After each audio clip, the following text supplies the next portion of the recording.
রাজ্যের ৬০৫টি গ্রাম পঞ্চায়েতের মধ্যে ৭১% গ্রাম পঞ্চায়েতে বিজেপি মনোনীত প্রার্থীরা বিনা প্রতিদ্বন্দ্বিতায় জয় পেয়েছে।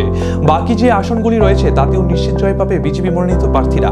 ওই সকল আসনগুলিতে আগামী ৮ আগস্ট নির্বাচন অনুষ্ঠিত হবে। তাই নির্বাচনের পূর্বে সমর্থকদের সঙ্গে সাংগঠনিক বৈঠক করলেন প্রদেশ বিজেপি সভাপতি রাজীব ভট্টাচার্য। শনিবার সোনামুড়া মহকুমার কাঠালিয়া ব্লকের অন্তর্গত রবীন্দ্রনগর কমিউনিটি হলে এক সাংগঠনিক সভা শেষে সাংবাদিকের প্রশ্নের উত্তরে তিনি কথাগুলি বলেন। তিনি বলেন, বিরোধীদের কাছে এখন আর কোনো ইস্যু নেই, তাই তারা অপ্রচার ছড়িয়ে ভোটারদের মন জয় করতে চাইছে। কিন্তু এতে কোনো সফলতা আসবে না বিরোধীদের, কারণ মানুষ জানে একমাত্র মোদী সরকারই পারবে সকলের সার্বিক বিকাশ সাধন করতে। এছাড়াও যে সকল ব্যক্তিরা দল থেকে দলের বিরুদ্ধে কাজ করছেন তাদের বিরুদ্ধেও দল সঠিক পদক্ষেপ নেবে বলে ঐমত ব্যক্ত করেন। এদিন সাংগঠনিক বৈঠকে প্রদেশ সভাপতি রাজীব ভট্টাচার্যের পাশাপাশি উপস্থিত ছিলেন প্রদেশ সম্পাদিকা মৌসুমী দাস, জেলা সভাপতি দেবব্রত ভট্টাচার্য, বিধায়ক বিন্দু দেবনাথ সহ জেলা মণ্ডল এবং বিভিন্ন ব্লকের তিস্তর পঞ্চায়েত বিজেপি মনোনীত প্রার্থীরা।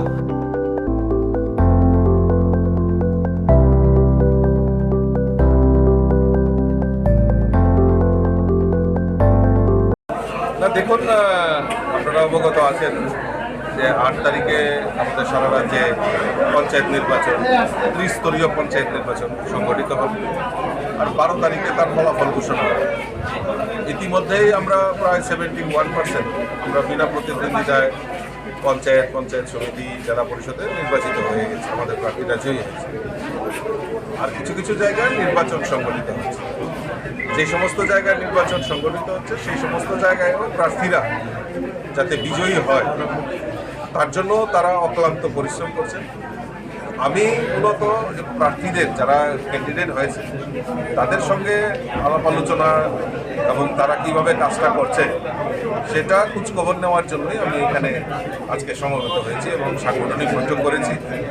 এবং আগামী দিন আমরা যেহেতু আমরা ডেমোক্রেসি যে আমরা বিশ্বাস করি, গণতন্ত্রে বিশ্বাস করি, এই গণতন্ত্রকে হাতিয়ার করে মানুষের কাছে যাওয়া, মানুষের কাছে বক্তব্য তুলে দেওয়া, সেইগুলি নিয়েই বেশিভাবে মানুষের কাছে প্রচার করা হয়। তবে মানুষ ভারতীয় জনতা পার্টির সঙ্গে রয়েছে। কিছু কিছু জায়গায় সিপিএম, কংগ্রেস সমস্ত জায়গায় তারা কিছু কিছু জায়গায় প্রার্থী দিতে সক্ষম হয়েছে। আজকে বিরোধী দলরা প্রশ্ন তুলছেন যে 71% তারা কীভাবে বিনা প্রতিদ্বন্দ্বিতায় জয়ী হয়েছে।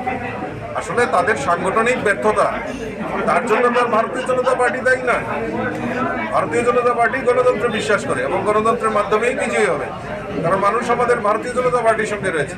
সদ্য আমাদের লোকসভা নির্বাচনে যে ফলাফল হয়েছে সেখানে ভারতীয় জনতা পার্টির একটা ভালো অ্যাচিভমেন্ট, ভালো জয় আমরা মোদিজিকে উপহার দিতে পেরেছি।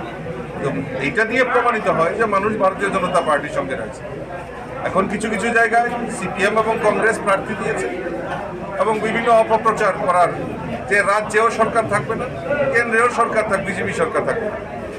এখন মোদিজির কল্যাণে এটা সম্ভব হয়েছে, কারণ মোদিজির কল্যাণে আগরতলা থেকে রাজধানী এক্সপ্রেস, তেজস এক্সপ্রেস দিল্লির সঙ্গে সরাসরি কানেক্ট হয়েছে। গ্রাম পঞ্চায়েতের নির্বাচনেও ওই দিল্লির নির্বাচনের আলোচনা করতে পারে, দিল্লির রাস্তা দেখিয়ে দিতে পারে। সেই সুবিধা তো আমাদের প্রধানমন্ত্রী করে দিয়েছে। কাজেই পঞ্চায়েতের ডেভেলপমেন্ট ওই কংগ্রেস, সিপিএম তারা কেউ করতে পারবে না। যদি করতে পারে একমাত্র ভারতীয় জনতা পার্টি করতে পারে। সামাজিক ভাতা, গরিব মানুষের জন্য পিজি কার্ড, মানুষের রাস্তাঘাট, পঞ্চায়েতের রাস্তাঘাট, জলের ব্যবস্থা, স্বাস্থ্যের ব্যবস্থা, সমস্ত কিছুর উন্নয়ন যদি করতে পারে একমাত্র ভারতীয় জনতা পার্টি সরকার করতে পারে। গত 5 বছরে যে পঞ্চায়েত পরিচালনার ক্ষেত্রে আমাদের কেউ বলতে পারবে না কোনো পঞ্চায়েতে আমাদের দুর্নীতির সঙ্গে প্রধান মেম্বাররা জড়িত। তার নিরিখে দাঁড়িয়ে আমি আত্মবিশ্বাসের সঙ্গে বলতে পারি যে ভারতীয় জনতা পার্টির জয় জয়কার।